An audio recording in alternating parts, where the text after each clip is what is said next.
Hey everyone. Today I'm diving into a fascinating topic that's shaking up the AI world, zero-shot learning, or ZSL. Imagine if your AI could recognize and classify objects it has never seen before. Sounds like sci-fi, right? But that's exactly what zero-shot learning is all about. Traditional AI models need tons of labeled data for every class they learn, but ZSL flips the script.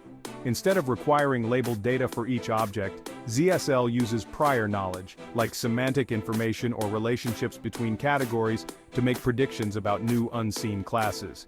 Think of it this way. Humans can often identify something unfamiliar based on descriptions or similarities to things we already know. For example, if I describe a zebra to you as an animal that looks like a horse but with black and white stripes, you'd probably recognize a zebra even if you've never seen one in real life. Zero-shot learning mimics this kind of human reasoning. So, why is this revolutionary? In fields like natural language processing and computer vision, ZSL can significantly reduce the need for extensive labeled datasets, saving time and resources.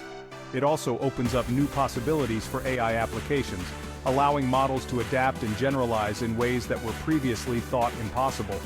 Imagine an AI system that can understand new languages without explicit training, or a computer vision model that can identify rare species based on textual descriptions. The potential is enormous.